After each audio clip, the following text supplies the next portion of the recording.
So, para bang may ubo ka, tapos gusto mong makatipid sa consultation fee, nag-self-medication ka, mas lalong lumala kasi mali yung ininom, hindi angkop dun sa ubo mo.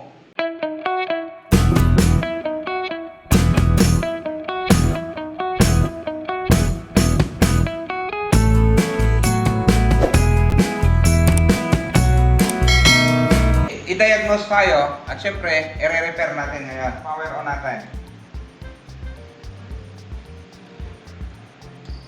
Ayan. Ayan. Mayroong display, tapos nawala. Lumabas yung logo, tapos nawala. Pero kung titingnan natin, nakita ko, naninag ko na meron siyang naaninag na madilim. So pagka ganito, unang tinitingnan natin talaga, hindi umilaw yung backlight. So dito, sa problema na to, mataas ang porsyento na buo ang backlight. Ang problema, yung nagpapaandar sa backlight. So, kakalasin natin. Titingnan natin kung anong nangyari doon sa circuit sa loob. Na. Ayan na siya. Kung napansin natin, meron tayong nakita na bloated na capacitor. Filter para sa secondary. Ito, pangalawang bloated at pangatlo. So, try muna nating palitan yung mga yan. Tapos, testing natin kung tutuloy-tuloy ba yung andar ng backlight. Ngayon, madaling palitan to. Sa totoo lang, kung marunong ka, technician ka, may idea ka sa paghinang. Pero kung wala ka pang idea paano maghinang, ako na nagsasabi sa iyo, huwag mong gawin yan. Kasi, maaring lalala pa ang problema niyan. So, para bang may ubo ka, tapos gusto mong makatipid sa consultation fee, nag-self-medication ka, mas lalong lumala kasi mali yung ininom, hindi angkop dun sa ubo mo. So, lalala ang problema.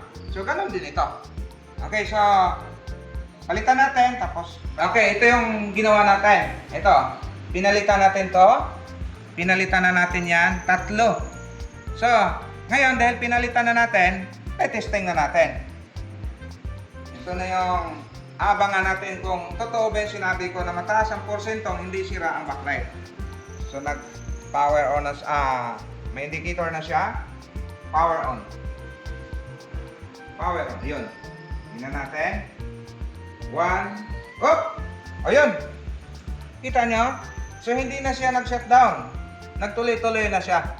So, hindi ibig sabihin na pagka nawala ang backlight, sira na ang backlight.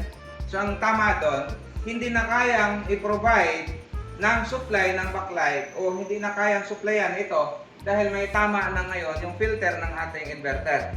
So, hindi na siya masyadong filtered kasi nga, bloated na to.